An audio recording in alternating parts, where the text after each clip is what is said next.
नमस्कार, जोहार। मैं हूं दशरथ प्रधान और आप देख रहे हैं न्यूज 25 झारखंड। उभरती झारखंड की बदलती तस्वीर। तो चलिए जानते हैं झारखंड की 25 बड़ी खबरों को फटाफट अंदाज में। उससे पहले यदि आपने हमारा चैनल को सब्सक्राइब नहीं किया है तो चैनल को अभी सब्सक्राइब कर दे, बेल आइकन को प्रेस कर दे और वीडियोस को लाइक शेयर जरूर करें। तो पहली खबर देखिए, जहां पर्यावरण संरक्षण के बिना विकसित भारत का संकल्प अधूरा, बोले बाबूलाल मरांडी।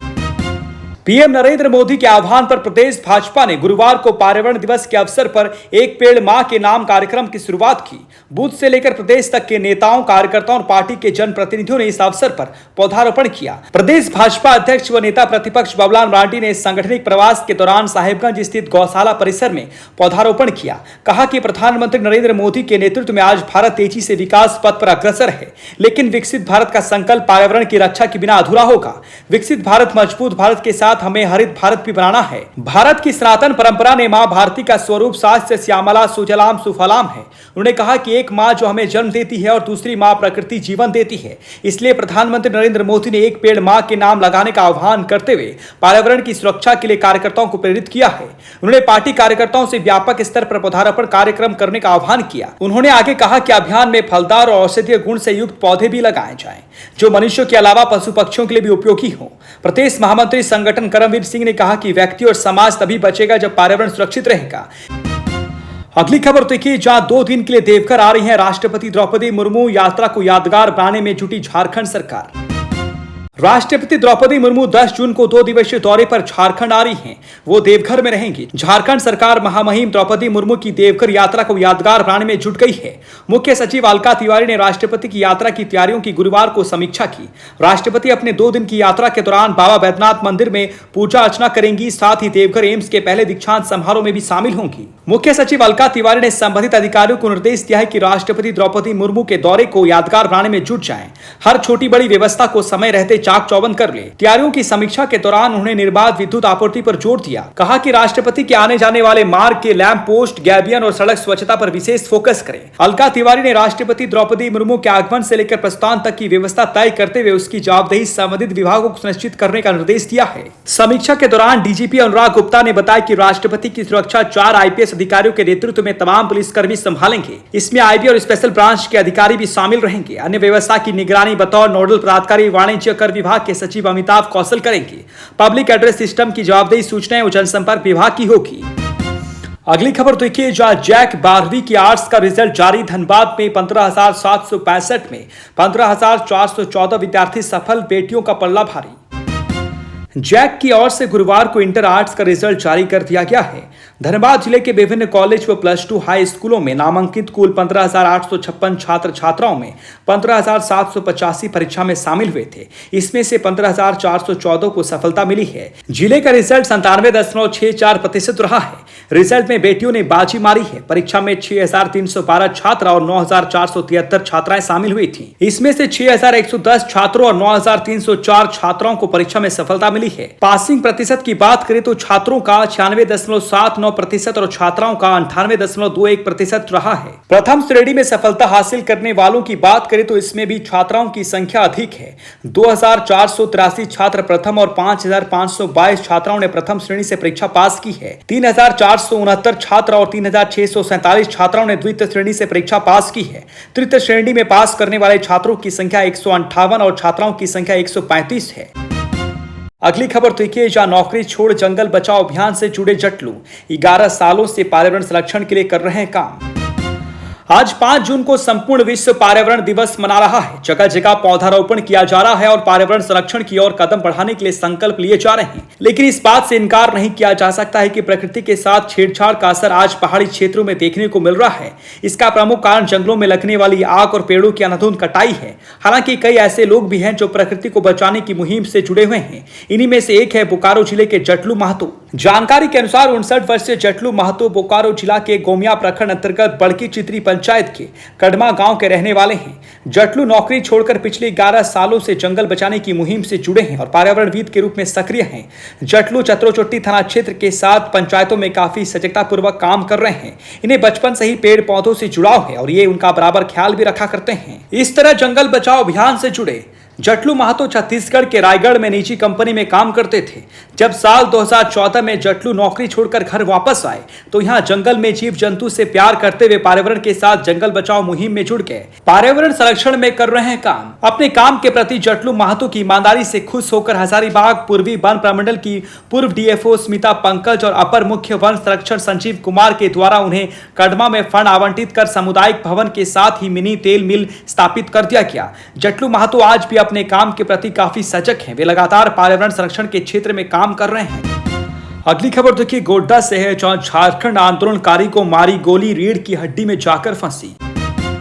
गोड्डा जिले के राजाभीटा थाना अंतर्गत राजपोखर गांव में बीती रात एक गंभीर आपराधिक घटना सामने आई है।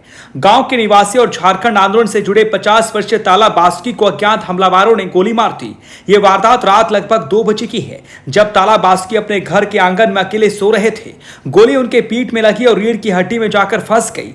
घटना के बाद उन्हें पहले गोड्डा सदर अस्पताल ले जाया गया, लेकिन स्थिति गंभीर होने के कारण उन्हें धनबाद के लिए रेफर कर दिया गया है। स्थानीय लोगों के अनुसार उसी रात पास के सुंदर पहाड़ी थाना क्षेत्र के तिलाबाद से एक बारात गांव में आई थी।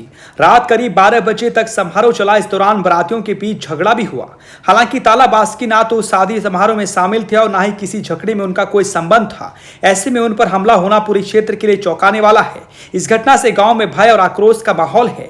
राजाभीटा थाना प्रभारी निर्मल कुमार मंडल ने बताया कि मामले की जांच की जा रही है। अभी तक ये स्पष्ट नहीं हो पाया है कि हमले में कितने लोग शामिल थे और ताला बास्कियों को क्यों निशाना बनाया गया। पुलिस हर पहलू की जांच कर रही है।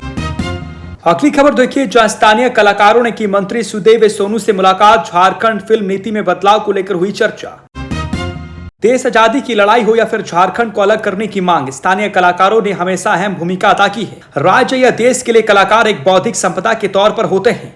हेमंत सोरेन की सरकार ने अपने इस संपदा को और सशक्त करने के लिए आने वाले दिनों में झारखंड फिल्म नीति में बदलाव करने जा रही है। सुदूर गांव हो या ब्लॉक, वहां तक इन कलाकारों की मेहनत पहुंचे, इसको लेकर भी रूपरेखा तैयार करने जा रही है। साउथ फिल्म इंडस्ट्री हो या बांग्ला या फिर भोजपुरी, ना सिर्फ कलाकारों को एक मंच प्रदान करता है बल्कि सरकार को भी एक बड़ा राजस्व का हिस्सा प्रदान करता है।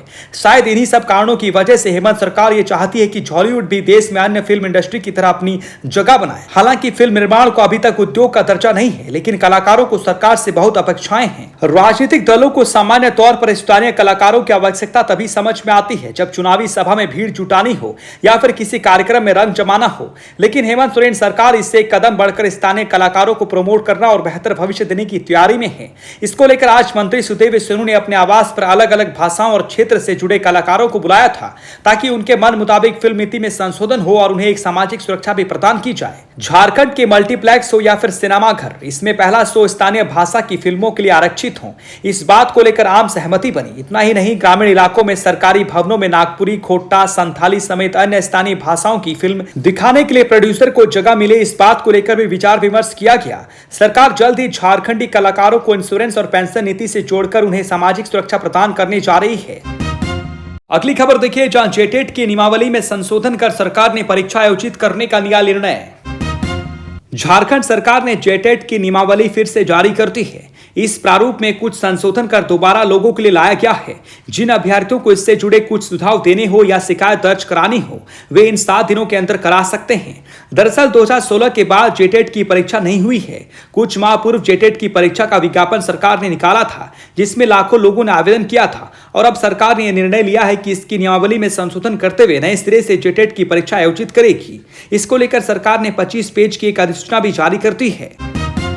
अगली खबर देखिए, जहां दिल्ली से झारखंड के लिए खुशखबरी, राज्य में 6 नए मेडिकल कॉलेज बनने का रास्ता साफ।